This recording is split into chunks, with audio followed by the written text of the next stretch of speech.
Well,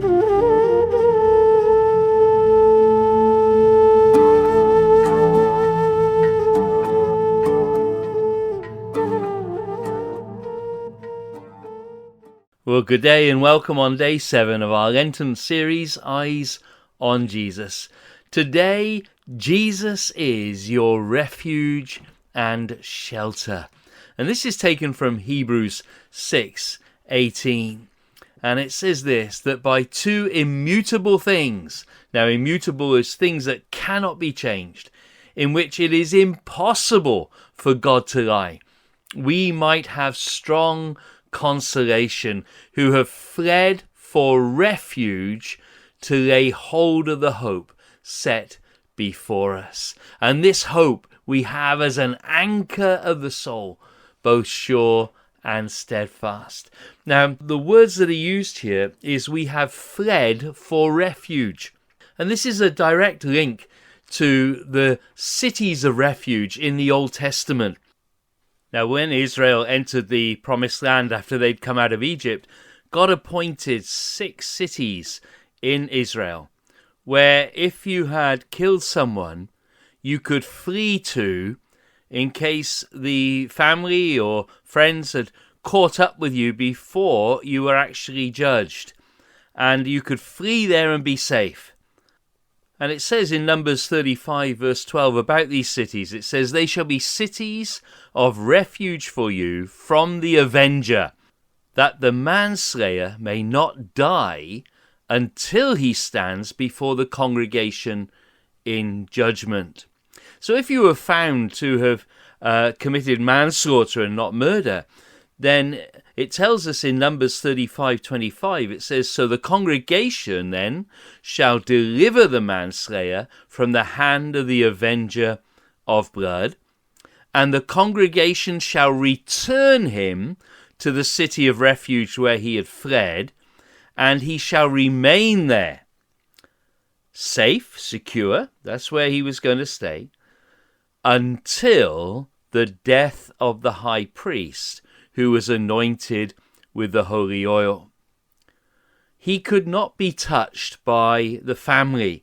They could not come into the city and take vengeance upon him. He was protected. Wow. So he was safe. And he was in a city of refuge. He was under the shelter of that city. The other thing that was interesting about the city of refuge is you could not buy your way out. There was nothing you could do to set yourself free from that city. It was almost like a house arrest, as it were. We see that in Numbers 35:32. It says, "And you shall take no ransom for him who has fled to his city of refuge, that he may return to dwell in the land before the death of the high priest." Now, it's amazing to me to find that actually that means that the ransom for the release is actually the death of the high priest. And on his death, it is deemed that the debt has been paid.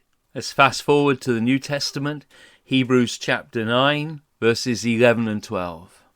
It says, "But Christ came as high priest of the good things to come, not with the blood of goats and calves, but with his own blood he entered the most holy place once for all, having obtained eternal redemption for us." And the picture that the writer of Hebrews was giving here was that we have fled for refuge to lay hold of the hope set before us, because Christ, our high priest, has died for us. So therefore we are free. And if the Son sets us free, we are free indeed. And we do not need to fear the judgment of the avenger upon us. And finally, this morning, Psalm 62 verse 8, "Trust in him at all times, you people. pour out your heart before him.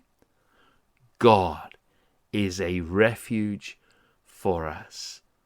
Truly, as we keep our eyes fixed on Jesus, Jesus is your refuge and your shelter.